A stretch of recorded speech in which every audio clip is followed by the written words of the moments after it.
Hi, Assalamualaikum. In this video, we will present about arbitration in the case of Pada Gulta Singh versus Tuntok Sundian Berhad. My name is Atul Sofina binti Abdul Aziz and my matrix number 01DKP20F1022. Assalamualaikum. My name is Ahmad Naim bin Muhammad Idris. My matrix number is 01DKB20F1013. Hello and Assalamualaikum everyone. My name is Amirul Hafiz bin Muhammad Amin. My matrix number is 01DKB20F1021. I am from DKB4. Good day to everyone. My name is Paul Yunfan and my matrix number is 01DKB20F1024. First, we will look at the introduction of Tuntok Company background. On 19 August 2009, Tuntok Sundian Berhad was officially launched and is the fastest growing mobile virtual network operator in Malaysia. The company aims to offer low flat calling rates and incentives to underserved segment of the market, providing easy accessibility and a wide distribution reach for its products. Tuntok have signed an agreement with Celcom Malaysia in December 2008, has since bought our mobile virtual network operator MVNO, came further with Celcom's comprehensive nationwide reach. Also, as a member of the Tune Group, Tuntok have the advantage of providing complete lifestyle products and services in joint offered with Tune Money and Tune Hotels. Tuntok is majority owned by Celcom Axiata Berhad 35% and Tune Group Sundian Berhad 25.1%, which is jointly owned by Tan Sri Dr. Anthony Fernandez and Datuk Kamaluddin Mabanun.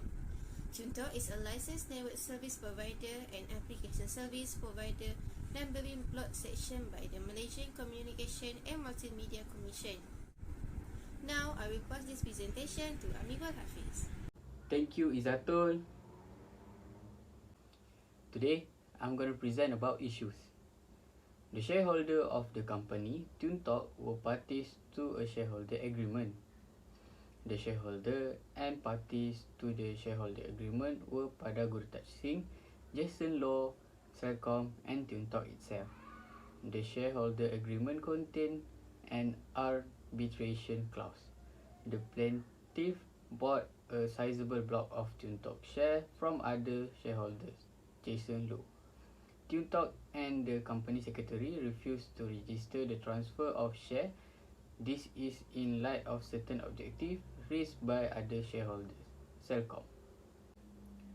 This originating summon is filed by the plaintiff against the defendant to compel the defendant to register the transfer of 431,908 units of ordinary share of Tuntok Sundian Berhad and issue new share certificate to the plaintiff. This judgment concerns Enclosure 7, which is the first defendant application made pursuant to Section 10 of Arbitration Act 2005. Order 69 Rule 10 of the Rule of Court 2012 and inherent jurisdiction of the court to stay proceeding inherent pending arbitration as contained in Clause 16 of the shareholder agreement, date 23 December 2008. That's all from me. I would like to pass this presentation to Poh Yun Fan to continue with this presentation. Thank you, Amirul Hafiz, and now I will present about the procedure.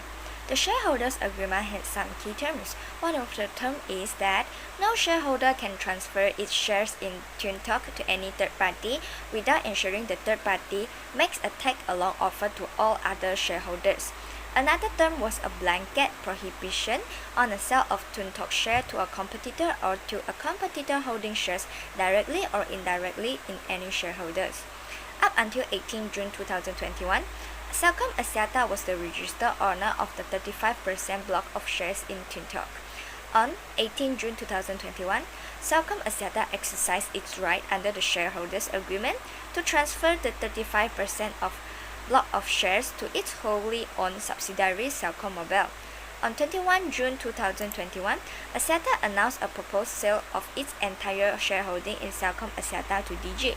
In the announcement, the 35% blocks of share in Tuntok, now held by Celcom Mobile, is mentioned as being part of the intended sale. The plaintiffs contended that Axiata actions have resulted in a breach of the shareholders' agreement by Axiata Ultimate subsidiary, Celcom Mobile. This is where there was a proposed transfer of shares or other interests resulting in a change of control of Celcom Axiata and Celcom Mobile. The plaintiffs issued a notice of material breach, alleging that the proposed merger between Celcom Axiata and Digi constitute a breach. If the material breach was not remedied, under the terms of the shareholders' agreement, a compulsory transfer notice would be deemed and to have been issued in respect of the 35% blocks of shares. On 28 September 2021, the plaintiffs filed an application for interim measures from the court. The plaintiffs named, among others, Axiata, Celcom Axiata, and Celcom Mobile as the defendant in the action. And now I will last this presentation to Ahmad Naim. Thank you, Poh Hyun Fan. Now I would like to present about settlement. The court held that the issue of arbitrarity against the backdrop of Section 106 and 107 would be considered in the context of the pre-assumption provision in the shareholder agreement and the company's constitution. Section 106 and 107 do not expressly prelude the arbitrarity of the matter. It is against public policy to arbitrate the matter, and whether TuneTalk had potentially commit an offence under the Companies Act 2016 by delaying the registration. The court adopt the Indian case cited by TuneTalk. Allegation of criminal wrongdoing or statutory violence would not distract from the jurisdiction of the arbitral tribunal to resolve a dispute arising out of a civil or contractual relationship. Following the themes in the cases of football Fulham Club, Tomologan allegation of prejudice or breach of a shareholders agreement and unconscionable behaviour are all matters also capable of being decided by arbitrator. The court allowed the stay of court proceedings pending arbitration. Now, as conclusion, no one ever wants to deal with a conflict within their business, but that does not mean it never happens.